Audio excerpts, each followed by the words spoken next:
जब ये सुना तो शिव ने नाविक की पत्नी के कपड़े उधार लिए और रास देखने गए। ये स्त्री गुण की सबसे बड़ी तारीफ है।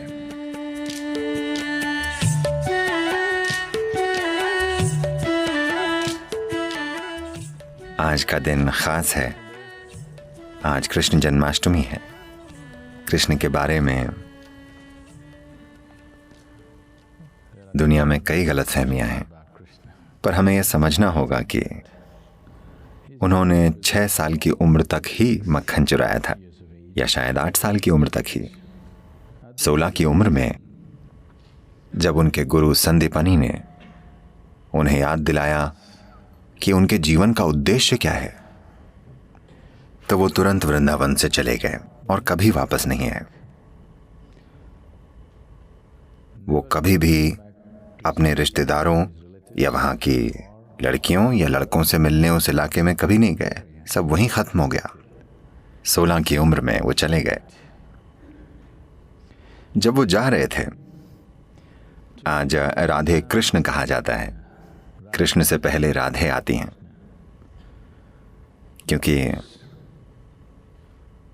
उनका प्रेम, उनकी अंतरंगता और उनका रोमांस पूरे भारत की संस्कृति में, पूरे उपमहाद्वीप की संस्कृति में कुछ इस तरह समा गए कि हम कृष्ण राधे नहीं कहते, हम कहते हैं राधे कृष्ण। पर 16 साल की उम्र में कृष्ण ने राधे को आखिरी बार देखा, उसके बाद कभी नहीं देखा। 16 की उम्र में वो जाते समय वो बोले ये बांसुरी मैं तुम्हारे लिए बजाता था, अब मैं जा रहा हूं और वापस नहीं आऊंगा। तो एक भेंट के रूप में तुम जो प्रेम से इतनी सराबोर हो, मैं ये बांसुरी तुम्हें दे रहा हूं और मैं फिर कभी बांसुरी नहीं बजाऊंगा। और उन्होंने फिर कभी बांसुरी नहीं बजाई। उसके बाद से राधा ने बांसुरी बजाई। 16 के बाद उन्होंने कभी बांसुरी नहीं बजाई। 16 से 21 तक वे ब्रह्मचारी बनकर रहे। उन्होंने संन्यास लिया, ब्रह्मचारी बने और जबरदस्त साधना की। इसके बाद उनका पूरा जीवन राजनीतिक प्रक्रिया और आध्यात्मिक प्रक्रिया का मिलन करवाने के लिए समर्पित था। ये बातें कभी बताई नहीं जाती कि भारत के उत्तरी मैदानों में उन्होंने 1000 से ज्यादा आश्रम बनाए, क्योंकि वो चाहते थे कि आध्यात्मिक प्रक्रिया एक अलग चीज न रहे, बल्कि जीवन का ही एक हिस्सा बन जाए। जैसे हम जीते हैं, यानी हमारा ध्यान करना उतना ही जरूरी है जितना हमारा सुबह ब्रश करना। वो चाहते थे कि आध्यात्मिक प्रक्रिया एक दिखावटी चीज ना हो, बल्कि जीवन का एक अहम हिस्सा बन जाए। खास तौर से देश के उन सारे राजाओं के लिए जो तब अखंड भारत का एक हिस्सा होते थे। तो उन्होंने पूरी तरह से समर्पित और प्रतिबद्ध जीवन जिया। पर आमतौर पर लोग सोचते हैं कि उन्होंने बस मक्खन खाया, बांसुरी बजाई और लड़कियों के साथ नाचे। नहीं, उनका जीवन ऐसा नहीं था। पर यह भी एक जरूरी पहलू था। एक बड़ी सुंदर कहानी है।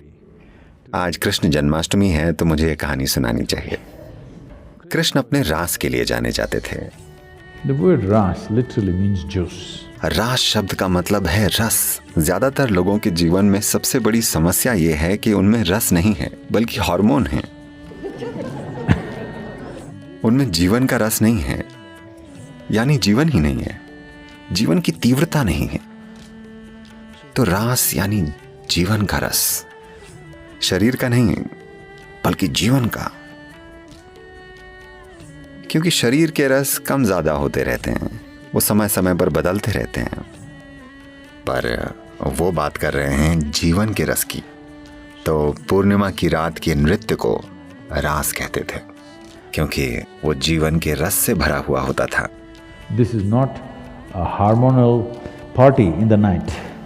वो रात की हार्मोनल पार्टी नहीं होती थी, न तो वो शराबियों की पार्टी थी, वो कामुक लोगों की पार्टी नहीं थी। ये उनकी पार्टी होती थी जो जीवन के आनंद से भरपूर थे। तो उसे रास कहा जाता था। ये रास मशहूर हो गया। जिन्होंने उनमें हिस्सा लिया या देखा, उनकी वजह से रास की बातें फैलने लगी। शिव ने, जो हिमालय क्षेत्र में रहते थे, इसके बारे में सुना कि यमुना के तटों पर कुछ अद्भुत हो रहा है, तो वो देखना चाहते थे, क्योंकि वो रास करने वालों में से नहीं है, वो तांडव करते हैं। आंखें बंद हों तो उन्हें आसपास का कुछ पता ही नहीं होता। वो नाचते हैं तो उनके आसपास कोई नहीं होता, ना आदमी ना औरत। वो वहां हो ही नहीं सकते, वो ऐसा नाचते हैं। तो जब उन्होंने इस नए नृत्य के बारे में सुना जहां रस बह रहा है, तो वो देखना चाहते थे। वो यमुना के तट पर पहुंचे और वो नदी पार करना चाहते थे। एक नाविक ने, जो वहीं मौजूद था, उसने देखा, क्योंकि शिव एक पुरुष हैं, शायद नहीं, शिव ही धरती के सबसे फिट देव हैं। हाँ? योग विद्या में, योग संस्कृति में कहते हैं कि वो 9 फीट लंबे थे। इसकी वजह यह है कि जब वे नीचे दक्षिण की ओर आए, दक्षिण भारत में, तो कहते हैं कि वो एक औसत औरत से 2 गुने लंबे थे। तो आमतौर पर उस समय दक्षिण भारत में औरतों का कद 4.5 से 5 फुट के बीच था। तो ये माना जाता है कि वो 8.5 से 9 फुट के बीच थे।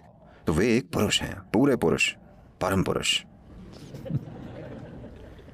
तो नाविक उन्हें देखकर बोला, आप बहुत ज्यादा ही पुरुष हैं, आप रास में ऐसे नहीं जा सकते। वहां बस एक ही पुरुष है, सिर्फ एक, वहां कृष्ण ही पुरुष हैं। इस तरह का आदमी वहां नहीं जा सकता। शिव बोले, तो अब मैं क्या करूं?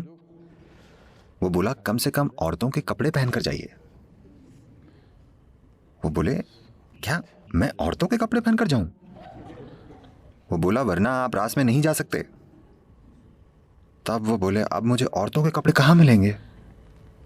तब वो नाविक बोला, मैं अपनी पत्नी से कहता हूं, वो आपको अपने कपड़े दे देगी, आप उन्हें पहने और जाएं। रास में सही तरीके से हिस्सा लीजिए, एक स्त्री गुण की तरह, न कि पुरुष गुण की तरह।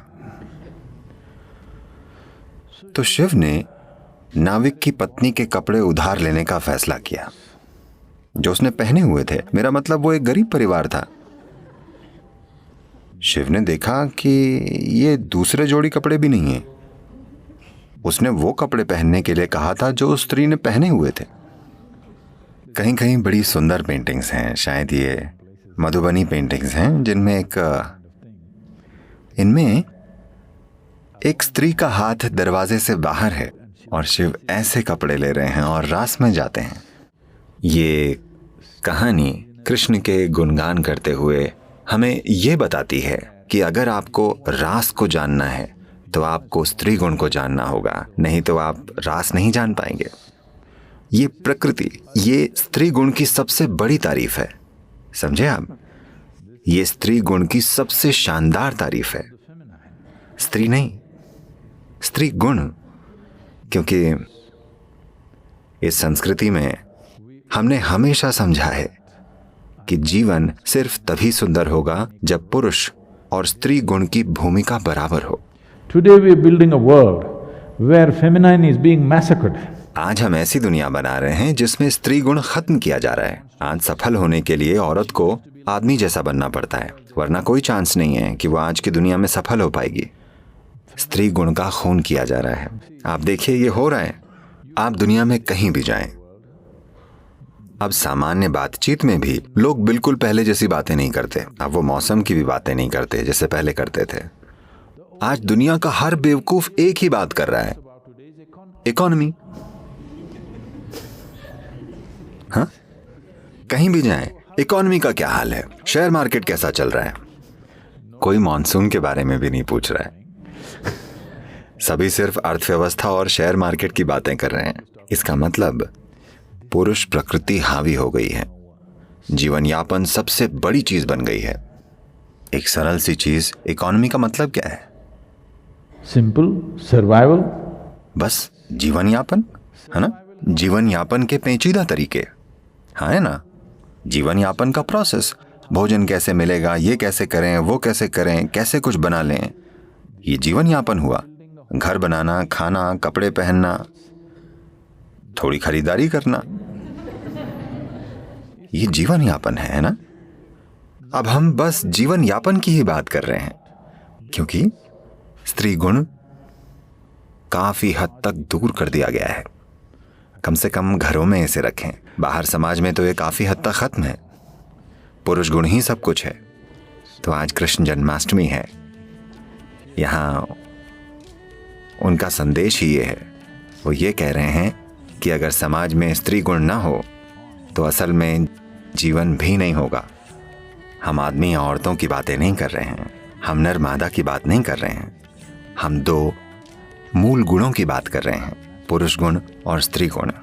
तो कृष्ण का जीवन स्त्री प्रकृति का उत्सव है, क्योंकि पुरुष प्रकृति तो हर हाल में जाहिर होगी, यही उसका स्वभाव है। पर स्त्री प्रकृति को पोषित करना होगा, वरना वो खत्म हो जाएगी। चट्टानें वैसे भी होंगी पर फूल नहीं होंगे, हमें उन्हें पोषित करना होगा, है ना। हाँ, धरती पर चट्टानें वैसे भी होंगी, मौसम क्या